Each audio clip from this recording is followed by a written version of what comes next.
오늘 우리에게 주시는 하나님의 말씀을 우리 함께 봉독하도록 하겠습니다. 사도행전 18장 5절 6절 말씀을 우리 함께 봉독하겠습니다. 실라와 디모데가 마게도냐로부터 내려오매 바울이 하나님의 말씀에 붙잡혀 유대인들에게 예수는 그리스도라 밝히 증언하니 그들이 대적하여 비방하거늘 바울이 옷을 털면서 이르되 너희 피가 너희 머리로 돌아갈 것이요 나는 깨끗하니라. 이후에는 이방인에게로 가리라 하고. 주님의 말씀을 나누기 전에 잠깐 주님께 기도하겠습니다. 주님의 말씀은 살아 활력이 있어 좌우의 날선 검보다도 예리합니다. 이 시간 함께 나눌 주님의 이 말씀이 그런 예리한 칼이 되어 우리의 영혼을 찔러 쪼개며 우리의 마음과 생각을 고치셔서 우리의 삶이 새롭게 변화되는 역사 있게 하여 주옵소서. 예수님의 이름으로 기도합니다. 아멘. 아랍인들 사이에 자주 사용되는 말 중에 재밌는 말이 있습니다. 인샬라라는 말인데요. 알라의 뜻대로, 인샬라라고 해서 알라의 뜻대로 혹은 신의 뜻대로라는 말입니다. 이게 왜 재미있는 말인가 하면 이 말을 하는 순간 인간의 책임이 없어지기 때문입니다. 예를 들면 친구 둘 사이에 약속을 하는데 친구 A가 말합니다. 내일 아침 9시에 어디서 만나자. B가 말합니다. 인샬라. 무슨 말이냐 하면 신의 뜻대로 될 것이다 라는 말입니다. 신의 뜻이 그러하다면 9시에 만나게 될 것이고 혹 무슨 일이 생겨서 9시에 못 나온다 해도 그게 신의 뜻이라는 것입니다. 그러면 이 친구가 늦잠을 자서 9시에 약속 장소에 안 나와도 그게 신의 뜻이라는 겁니다. 재밌는 건 우리 같으면 이런 상황에서 난리를 칠 텐데 친구 A가 그걸 받아들인다는 것입니다. 그게 인샬라입니다.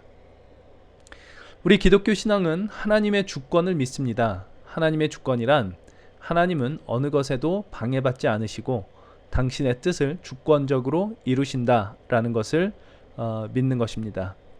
그런데 자칫 잘못하면 우리는 이 하나님의 주권을 마치 인샬라처럼 사용할 때가 있습니다. 이게 하나님의 뜻이야 라든가 혹은 하나님께서 알아서 다 하실 거야 라고 모든 것을 하나님의 뜻으로 떠넘겨서 인간의 책임을 회피하는 것입니다. 그러나 우리가 믿는 하나님의 주권이란 인간의 책임과 따로 떨어져 있지 않습니다. 여러분 생각에 우리의 삶은 하나님 손에 붙들려 있다고 생각을 하십니까? 우리가 책임져야 한다고 생각을 하십니까? 하나님 손에 붙들려 있다면 몇 %나 우리의 삶이 붙들려 있습니까? 우리가 책임져야 할 부분은 몇 %입니까? 제가 이해하기로 성경이 우리에게 가르치는 바는 우리의 삶은 100% 하나님의 일하심에 달려있고 동시에 100% 우리의 책임이기도 하다라는 것입니다. 저는 이것이 기독교 신앙의 신비라고 생각을 합니다. 바울은 지금 전도 여행을 하며 가는 곳마다 복음을 전하고 있습니다. 가는 곳마다 유대인의 회당을 찾아 그곳에서 복음을 전했는데 오늘 본문에는 그가 전한 복음을 딱 이 한마디로 정리를 해놓고 있습니다. 예수는 그리스도라 밝히 증언하니 이렇게 되어 있습니다. 그리스도란 메시아의 헬라어 번역입니다. 메시아는 하나님께서 직접 기름을 부으신 하나님의 백성이 기다려온 하나님께서 약속하신 구원자입니다. 바울이 유대인들에게 이렇게 말을 하고 있는 것입니다. 예수님, 그분이 바로 여러분이 기다려온 그 메시아입니다. 이것이 예수는 그리스도다 라는 말입니다.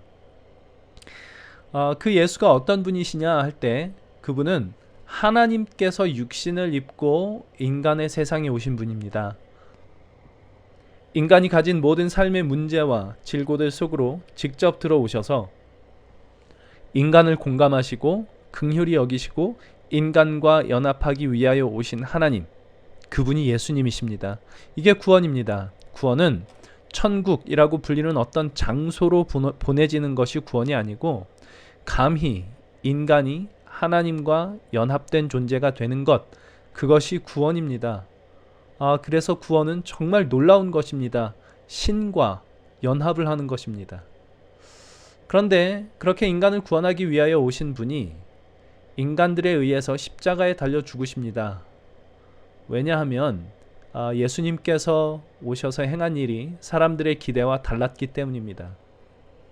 당시 사람들이 메시아에게 기대했던 구원은 당시 세상을 점령하고 압제하고 있던 로마 제국의 황제를 그 메시아가, 그 구원자가 처단하고 그 왕위에 올라 하나님의 백성을 잘 먹고 잘 살게 해주는 것, 그것이 메시아에게 사람들이 기대했던 것인데, 자칭 메시아라고 자기가 구원자라고 하는 예수라는 인물이 와서 하는 일이라고는 힘없고 연약한 자들을 찾아다니시고 의인이 아니라 죄인을 찾으러 왔다라고 말씀을 하시고, 사람이 안식일을 위하여 있는 것이 아니라 안식일이 사람을 위하여 있는 것이다 라면서 안식일을 범하고, 그러니까 그들이 이해할 수 없는 일들만 이 예수께서 하고 있는 겁니다. 그러니 그 사람들 생각에 이 예수가 메시아일 리가 없다라고 생각을 했고, 그런 그 예수가 스스로 하나님의 아들이라 라고 말하는 것은 그들에게 견딜 수 없는 신성 모독이었기 때문에 사람들은 예수님을 십자가에 못 박습니다. 그런데 그렇게 십자가에 못 박히셨던 예수가 사흘 만에 다시 부활하십니다. 이 부활의 의미는 하나님께서 예수가 바로 하나님의 아들이셨다라는 것을 인정하시고, 하나님께서 보내신 메시아가 바로 이 예수가 맞다라는 것을 증거하신 것입니다. 예수가 옳고 인간들이 생각했던 그 메시아상이 틀렸다. 예수께서 행하신 것을 사람들은 싫어했지만 그 예수께서 행하신 그 모든 일들이 사실은 하나님께서 원하신 것이었고 기뻐하시는 일이었다라는 것을 증거하신 것이 예수님께서 하나님께서 예수님을 부활시키신 사건이었습니다. 그러니까 여기 사도행전 18장 5절에 간단하게 진술된 예수는 그리스도시다라는 이 말씀은, 여러분이 그렇게 반대했고 십자가에 못 박았던 그 예수, 그분이 바로 여러분이 그렇게 기다리던 메시아이시다, 그런 말씀인 거지요. 그래서 예수 안에 하나님의 일하심이 이렇게 드러나는데, 말하자면 인간의 육신을 입고 하나님께서 이 땅에 오신 성육신, 죄인들의 손에 죽으신 그리스도의 그 십자가, 그리고 사흘 만에 다시 살아나신 부활, 이 모든 것들이 바로 하나님께서 우리의 삶을 구원하시기 위하여 행하신 하나님의 일이었습니다. 이 일들에는 우리 인간이 개입할 어떤 여지도 없습니다. 이 모든 것은 하나님께서 100% 하나님의 의지와 뜻과 능력으로 행하신 하나님의 일하심이었습니다. 그 일에는 우리가 무엇을 보탤 수도 없고, 그 일을 우리가 방해하여 하나님의 뜻을 좌절시킬 수도 없습니다. 그건 오로지 하나님의 의지로 하나님께서 행하시고 이루신 일들입니다. 예수 그리스도로 보이시고 행하신 이 하나님의 의지와 하나님의 능력과 이 하나님의 일하심, 이것이 바로 복음이지요. 바로 이 복음, 하나님의 의지, 하나님의 열심, 하나님의 일하심을 지금 사도행전은 예수는 그리스도라는 이 압축된 말씀으로 진술하고 있는데, 지금 바울이 하고 있는 것은 무엇이냐면, 이 유대인들에게 그러니 이제 여러분은 하나님께서 보내신 그 메시아, 여러분이 그렇게 기다렸던 그 메시아이신 예수님의 이름을 믿는 그 자리로 나와야 합니다 라고 초청을 하고 있는 것입니다. 이게 무슨 뜻일까요? 복음은 인간의 책임 있는 반응을 요구한다 라는 뜻입니다. 이것 우리가 꼭 기억해야 됩니다. 우리가 믿는 하나님의 주권이 인샬라와는 근본적으로 다른 이유입니다. 하나님은 우리를 구원하시기 위한 모든 일을 당신의 의지로 다 이루셨습니다. 그것이 복음입니다. 그런데 그 복음은 인간의 책임 있는 반응을 요구합니다. 그게 아니라면 복음을 전할 이유가 뭐가 있겠습니까? 어차피 하나님께서 하실 일인데. 그래서 바울은 가는 곳마다 예수가 그리스도시다라는 그 복음을 증거하고, 그러니 이제 어떡하겠습니까? 메시아이신 예수의 이름을, 구원자이신 예수의 이름을 믿는 자리로 나아오십시오 라고 사람들을 초청하며 그들의 책임 있는 반응을 요구하고 있는 것입니다. 그 일을 지금 고린도의 유대인들에게도 바울이 하고 있는 것인데, 그런데 그 복음을 들은 유대인들의 반응은 이랬습니다. 6절입니다. 그들이 대적하여 비방했다 라고 나옵니다. 예수가 바로 그리스도시다 라는 복음을 유대인들이 받아들이지 않습니다. 예수가 바로 하나님께서 보내신 메시아요, 그분의 성육신과 십자가와 부활로 하나님은 그들을 구원할 구원의 역사를 이미 이루셨다라는 그 사실을 그들이 받아들이지 않고 오히려 대적하고 비방합니다. 그러면 하나님께서 그들을 버리셨느냐? 그렇지는 않습니다. 그들이 복음을 대적하고 비방했지만 그렇다고 해서 하나님께서 당신의 사랑을 그들에게서 거두시지는 않습니다. 바울은 로마서 11장에서 1절에 그러므로 내가 말하노니 하나님이 자기 백성을 버리셨느냐? 그럴 수 없느니라 라는 말로 하나님께서 여전히 유대인들을 버리지 않으셨다라는 것을 증언합니다. 그들이 대적하고 비방해도, 복음을 대적하고 비방해도 하나님은 당신의 사랑을 여전히 그들을 향해 베풀고 있습니다. 그러면 하나님이 사랑하시니까 어쨌든 저들로 하여금 결국 예수님을 믿게 하시고 하나님의 백성 삼으시는가? 그건 또 그렇지 않습니다. 그것이 복음을 대적하고 비방한 저들에 대한 바울의 반응으로 이렇게 나옵니다. 그들이 대적하여, 6절입니다. 그들이 대적하여 비방하거늘 바울이 옷을 털면서 이르되 너희 피가 너희 머리로 돌아갈 것이요 나는 깨끗하니라. 이후에는 이방인에게로 가리라. 너희가 복음을 받아들이지 않는 대가는 너희가 치를 것이고 나는 깨끗하다. 이렇게 얘기를 하는 겁니다. 이게 무슨 뜻인지 아시겠습니까? 바울은 해야 할 일을 다 했습니다. 바울은 깨끗합니다. 하나님도 당신이 하실 일 다 하셨습니다. 하나님은 깨끗합니다. 그러나 저들의 결정이, 복음을 받아들이지 않기로 한 저들의 결정이 저들의 운명을 결정하게 될 것입니다. 이렇게 이야기를 하면 우리는 마음속에 이런 생각이 들 수 있습니다. 저들의 결정이 자기들의 운명을 결정한다. 그렇다면 사람의 결정이 하나님의 의지보다 더 크다는 뜻인가? 그렇지 않습니다. 사람이 어떤 결정을 내린다 해도 그것이 하나님의 그를 향하신 사랑의 의지를 꺾을 수는 없습니다. 그가 복음을 대적하고 비방해도 하나님은 당신의 사랑의 의지를 꺾지 않으십니다. 왜냐하면 실패하지 않으시는 하나님의 사랑, 끝까지 사랑하시겠다는 하나님의 의지, 그것이 하나님의 능력이기 때문입니다. 그것이 십자가이지요. 그런데 그 하나님의 사랑의 의지가 어떤 이들에게는 미련한 것에 불과한 것이 됩니다. 바울은 고린도전서 1장에서 이렇게 얘기를 합니다. 십자가의 도가 멸망하는 자들에게는 미련한 것이요 구원을 받은 우리에게는 하나님의 능력이라. 십자가가 멸망하는 자들에게는 미련한 것이 됩니다. 왜냐하면 그들의 눈에 하나님께서 쓸데없는 짓을 하신 것이, 쓸데없는 짓이라고 하니까 이게 굉장히 불경한 말인데 이게 다른 사람이 생각한다는 말입니다. 그런 쓸데없는 어떤 일을 하신 것이 십자가라고 생각을 하는 것입니다. 팀 켈러 목사님이 쓰신 책 중에 우리 전에 한번 같이 나눴던 책입니다. 탕부 하나님이라는 책이 있습니다. 영어 제목으로는 Prodigal God, 낭비하는 하나님입니다. 하나님이 뭘 낭비하십니까? 사랑을 낭비하시죠.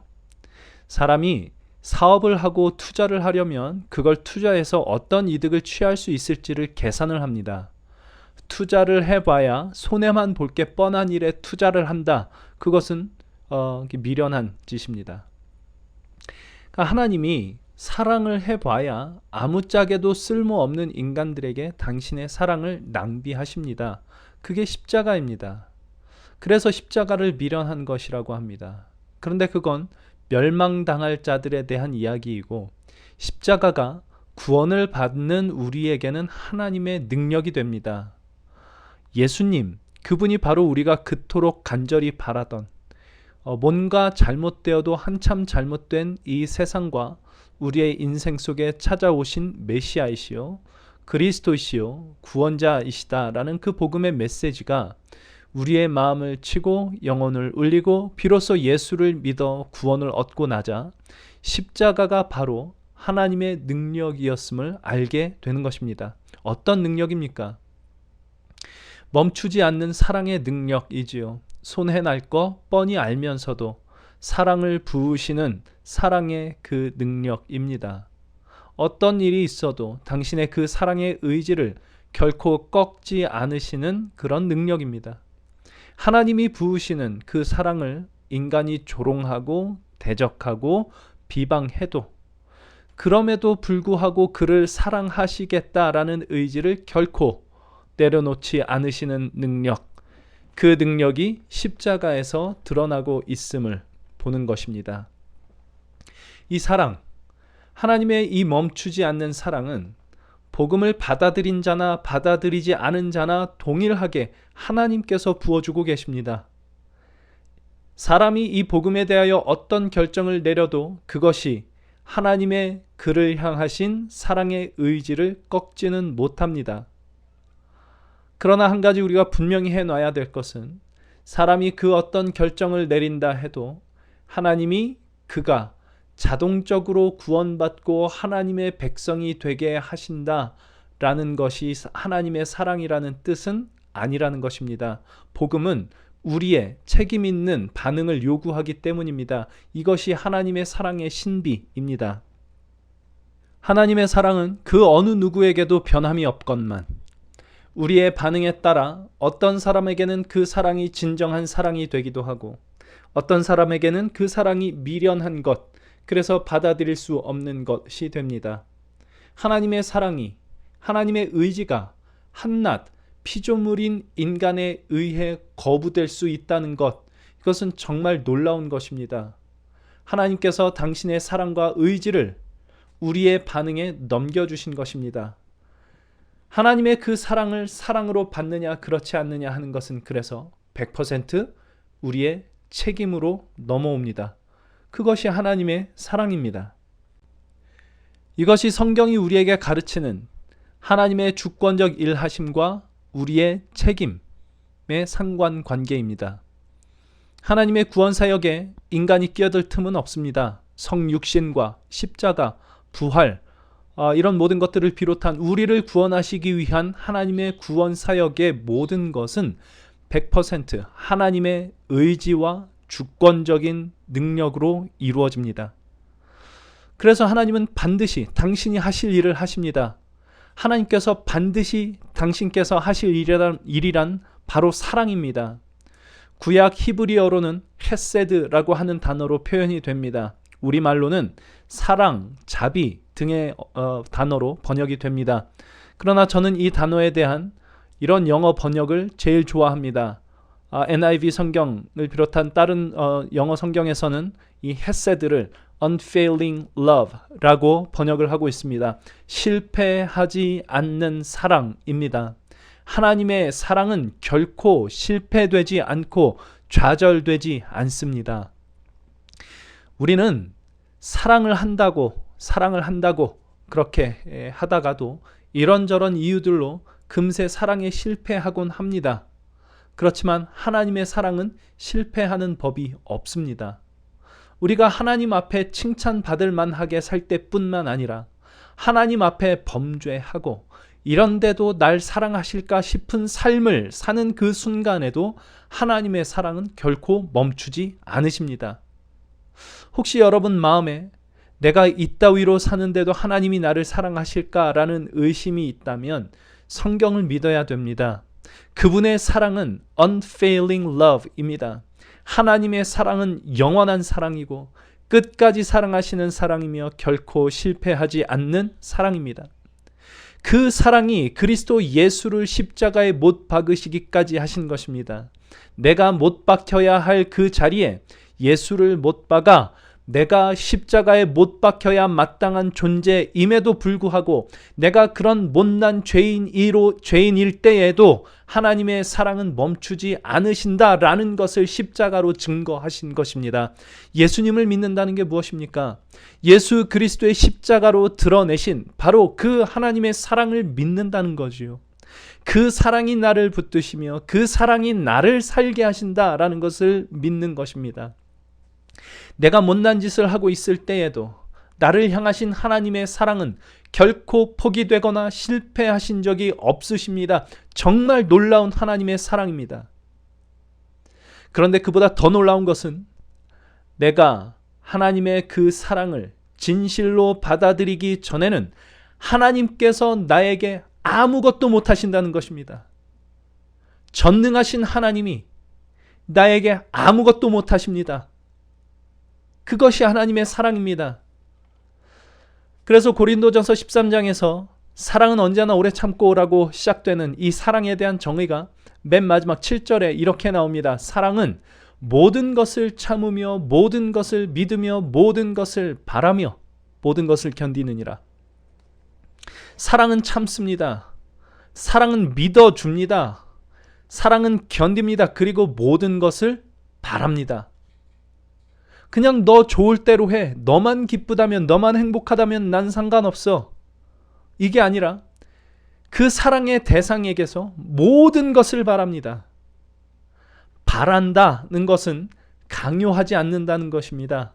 사랑은 결코 포기하지 않지만 강요하지도 않습니다. 다만 바랄 뿐입니다. 하나님께서 그렇게 우리를 사랑하고 계십니다. 우리의 스스로의 의지적 선택을 바라고 계시는 겁니다. 때로는 안타까운 마음으로, 때로는 분노로 그렇게 우리에게 모든 것을 바라고 계십니다. 하나님의 사랑은 우리의 모든 죄와 잘못과 못난 짓들을 다 용서하시고 그 모든 것들에도 불구하고 여전히 사랑하시는 사랑입니다. 그러나 이제 그 죄와 잘못과 못난 짓들로부터 우리가 돌이키기를 바라는 그 소원은 끝까지 놓지 않으십니다. 그 사랑은 끊임없이 그렇게 우리를 찾아오시고 잘못된 길에서 돌이키도록 우리의 마음과 양심을 찌르시고 하나님의 사랑을 받아들여 그 사랑으로, 하나님의 사랑으로 살아가기를 간절히 바라고 또 바라십니다. 사랑은 그 사랑의 대상과 그가 가진 그 사랑을 함께 나누는 것, 이것이 가장 큰 소원이기 때문입니다. 우리가 누군가를 사랑할 때 나의 이 사랑을 그가 받아들이기를 간절히 원합니다. 그리고 그의 사랑을 나도 받기를 원합니다. 그러나 어떻게 강제할 수는 없습니다. 그게 강제가 되는 순간 사랑은 사랑이 아닌 것이 되기 때문입니다. 그래서 우리는 마치 인샬라 같이 어차피 하나님이 다 용서하시고 하나님이 다 하실 거야 라는 말로 우리의 책임을 회피할 수 없습니다. 복음은, 하나님의 사랑은 우리의 책임 있는 반응을 요구하고 있기 때문입니다. 프랜시스 톰슨이라는 영국의 시인이 쓴 시 중에 천국의 사냥개라는 시가 있습니다. 하나님을 천국으로부터 온 사냥개로 표현한 것인데 이 사냥개의 특징은 무엇인가요? 한번 목표 삼은 먹이는 끝까지 포기하지 않고 끝까지 뒤쫓는다는 것입니다.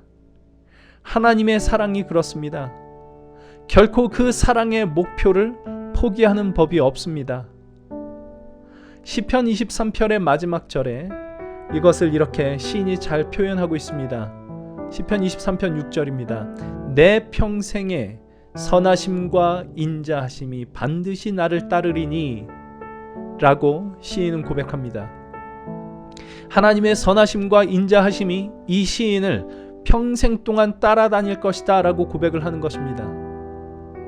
이 구절에 대해서 한 기독교 작가는 이 하나님의 선하심과 인자하심이 따라온다라는 이것을 하나님의 자애롭지만 무자비한 추적이라고 표현을 하면서 이 말씀의 의미를 더욱 분명하게 하기 위해서 이렇게 바꿔 쓰기를 제안합니다.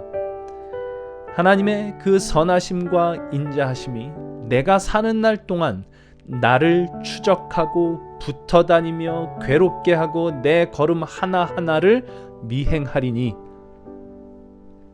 이것이 프랜시스 톰슨이라는 이 시인이 시로 표현했던 바로 그 하나님, 끝까지 그 목표를 향해 그칠 줄 모르고 뒤쫓고 돌진하는, 결코 포기할 줄 모르는 하나님의 사랑입니다. 고린도전서 13장 7절에 나오는 모든 것을 참으며 모든 것을 믿으며 모든 것을 견디며 모든 것을 바라는 사랑입니다. 우리가 지금 어떤 모양으로 살고 있건, 하나님 앞에 잘 살고 있건 못난 짓을 하며 살고 있건 상관없이 하나님은 그렇게 우리에게 당신의 사랑을 쏟아붓고 계십니다. 그리고 우리의 책임 있는 반응을 바라고 계십니다. 우리의 책임 있는 반응이란 무엇입니까? 그 사랑을 받아들이는 것입니다. 그 사랑을 미련한 것으로 치부하지 않는 것입니다. 하나님, 저에게 쓸데없는 일 하시는 겁니다. 하나님, 아무리 그렇게 하셔도 전 안 바뀝니다. 인간은 원래 그런 인간 존재입니다. 그러지 않고 그 사랑을 받아들이고 그 사랑이 나를 변화시킬 수 있음을 믿고 그 사랑으로 살기로 하는 것입니다. 하나님을 받아들여 이제 더 이상 세상의 힘을 의지하여 사는 데로부터 벗어나 하나님의 사랑을 의지하여 살기로 하는 것입니다. 하나님의 말씀을 가까이 하고 무엇을 하든 어디를 가든 하나님의 말씀 안에서 살기로 하는 것입니다. 세상을, 이웃을 하나님의 눈으로 바라보기로 하는 것입니다. 그리하여 아픔과 어려움이 있는 자를 돌아보기로 하고 우는 자와 함께 울고 웃는 자와 함께 웃기로 하는 것입니다. 하나님께서 만드신 이 아름다운 인생과 세상을 망가뜨리는 내 안의 죄성과 싸우며 세상의 불의에 타협하지 않고 맞서기로 하는 것입니다. 그것이 하나님께서 기뻐하시는 일입니다. 하나님의 기쁨을 내 기쁨으로 삼는 것입니다. 그 기쁨을 하나님과 공유하며 하나님과 그 사랑을 나누는 것입니다. 그렇게 사는 것은 힘들지요. 맞습니다. 힘듭니다. 그런데 여러분, 오늘 복음을 듣고도 대적하고 비방한 유대인들보다 그게 더 힘들 것 같습니까? 하나님이 사랑을 쏟아붓고 계시는데 그 사랑을 모르고 그걸 거부하고 사는 것보다 그게 더 힘들 것 같습니까? 하나님의 그 사랑을 받아들이지 않기로 하여 여전히 그들의 삶을 하나님 없이 살기로 한 그 삶보다 하나님의 사랑을 받아들이고 사는 게 더 힘들 것 같습니까? 아닙니다. 그렇지 않습니다. 세상의 그 어떤 고난도 하나님 없이 사는 고통보다 더한 것은 없습니다. 하나님 없이 살기로 하면 그 본인은 그게 고통으로 느껴지지는 않을는지 모릅니다. 그러나 그건 더 비참한 것입니다. 자기가 어떤 고통을 겪고 있는지조차 모르며 어떤 운명에 처하게 될지조차 모른 채 살아간다라는 것은 정말 비참한 일입니다. 성경의 이미지로 말하자면 문둥병자입니다. 아파야 마땅한 상황인데 감각이 없어서 고통을 느끼지 못하는 자들, 그들이 문둥병자입니다. 자신은 고통을 느끼지 못하지만 그건 얼마나 비참한 일입니까? 내가 아프지 않으면 그게 행복한 것입니까? 그렇지 않습니다. 내가 아파해야 할 것에 아파할 줄 아는 것이야말로 진정한 인간의 가치고 복된 것입니다. 영적 문둥병자는 아파해야 할 것에 아파하지 않습니다. 하나님의 뜻을 따르지 않으면서도 그게 고통스럽지 않습니다.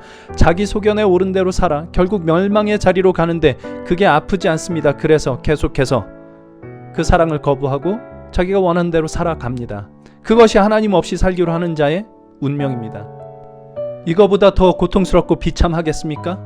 하나님의 사랑을 받아들이고 사랑 없는 이 세상 속에서 그 사랑을 쫓아 살아간다는 것이, 여러분 혹시 하나님을 가까이 하지 않는 나의 모습에 대하여 하나님의 뜻을 따르기보다는 세상의 방식대로 살아가는 것에 익숙해진 나의 모습에 대하여 찔림과 아픔이 있습니까? 감사하십시오. 영혼이 살아있다는 증거입니다. 하나님께서 부으시는 그 사랑에 대한 감각이 있다는 증거입니다. 하나님께서 나에게 바라는 것이 무엇인지를 알며 하나님께서 그 바라는 자리로 가야 된다는 그 인식이 있다는 증거입니다. 그리고 돌이킬 수 있는 기회가 있다는 뜻입니다. 오늘 바울이 전한 복음을 들은 유대인들은 그 사랑을 거부했습니다. 그래도 하나님은 여전히 그들을 사랑하십니다. 그러나 그들의 거부를 강제로 바꿔버리시지는 않습니다. 그 결과 그들은 하나님 없이 살아야 할 삶의 고난을 고스란히 받아들이고 살아야만 합니다. 너희 피가 너희 머리로 돌아갈 것이다. 사랑하는 성도 여러분, 지금도 그 누구에게라도 하나님의 사랑은 변함없이 부어지고 있습니다. 그러나 강제로 그를 당신의 뜻을 따르게 하지는 않으십니다. 여전히 당신의 사랑에 대한 우리의 책임 있는 반응을 애타는 마음으로 바라고 계실 뿐입니다. 우리가 그 사랑을 진지하게 받아들이기를, 그리스도의 십자가야말로 하나님의 사랑의 능력이시다라는 것을 믿으며 우리의 삶을 그 십자가 위에 세워 나가기로 하기를 하나님은 바라고 계십니다. 하나님은 우리가 참으로 행복하기를 바라고 계시기 때문입니다. 그분의 사랑을 받아들일 때에만, 그분의 사랑 안에 거할 때에만 우리의 삶이 그 어떤 현실 속에서도 하나님의 진정한 사랑 안에서 진정한 우리의 행복을 찾을 수 있다는 것을 하나님께서 알고 계시기 때문입니다. 그것이 하나님의 변치 않으시는 사랑입니다. 하나님께서 지금도 그 사랑으로 우리를 찾아오고 계십니다. 그 하나님의 사랑이 예수는 그리스도시다 라는 이 메시지 안에서 울려 퍼지며 우리에게 지금 다가오고 있습니다. 그리고 묻습니다. 그러니 이제 너 어떡할래? 복음의 이야기를 들으십시오. 하나님의 사랑의 이야기를 귀 기울여 끊임없이 들으십시오. 그리고 그 사랑이 나에게 무엇을 바라는가 생각하십시오. 고민하십시오. 말씀을 보십시오. 그 말씀에 반응하십시오. 그러면 하나님의 그 실패치 아니하시는 사랑이 진실로 하나님의 능력이 되어 나의 모든 삶을 변화시켜 갈 것입니다. 때로는 아프게, 때로는 고통스럽게, 그렇지만 행복하게. 그리고 훗날 우리는 고백하게 될 것입니다. 하나님의 사랑이 나를 이렇게 만들어 오셨습니다. 오늘 주의 말씀을 통해, 그리고 우리의 삶을 통해 들려오는 하나님의 사랑의 음성을 듣고 받아들일 수 있기를, 그리고 그 사랑이 우리 모든 삶의 토대가 되게 하시기를 주님의 이름으로 축원합니다.